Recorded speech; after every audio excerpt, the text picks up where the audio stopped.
Repeat generation slavery mentality. Topic number 1.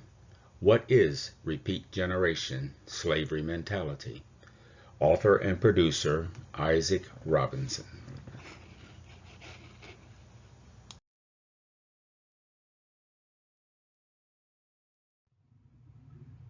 A way forward. To break the cycle of repeat generation slavery mentality, we must first understand the culture of British colonial and United States slavery. We can then examine how and where it exists in current culture, and then eradicate it.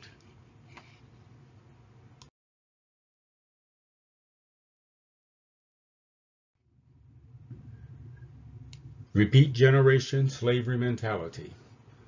We, the people of the United States of America, share a common but guarded and oppressed history.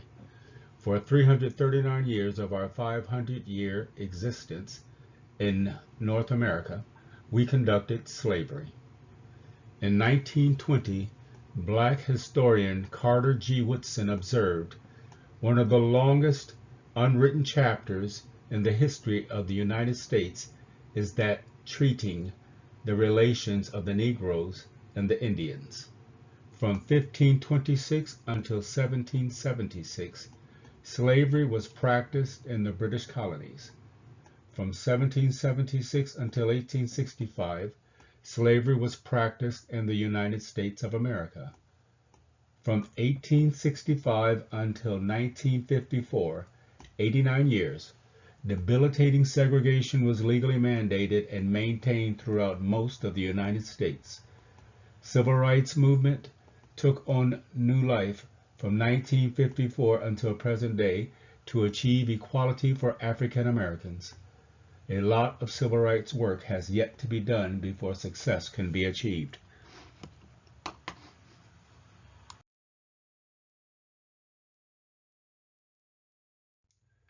What is repeat generation slavery mentality? I find that when most people hear the phrase repeat generation slavery mentality, they only think of the African slaves' experience. This term applies to both the descendants of the African slaves and the descendants of the British colonial and United States white Christian slave owners. Repeat generation slavery mentality refers to the behaviors that were conducted during slavery and are still being conducted today in the United States of America. This phrase can realistically apply to all U.S. citizens whose lineage extends back to slavery. The influences of repeat generation slavery mentality also infect many people currently living in this nation whose lineage does not extend back to slavery. Repeat generation slavery mentality also defines the environment wherein slavery was conducted and how it evolved from 1526 until today. I believe that by identifying these behaviors, we can eradicate them and move forward as a society of people united for the betterment of all.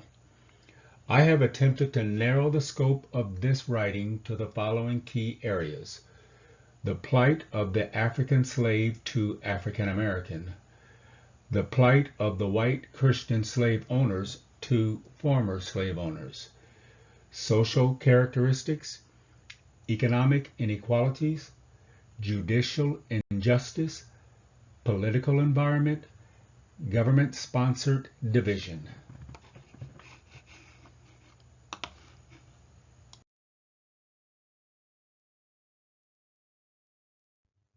This completes topic 1 of 28, What is Repeat Generation Slavery Mentality? From the Repeat Generation Slavery Mentality White Paper written by Isaac Robinson. We thank you for listening. We also invite you to subscribe to our channel, The House of Framan.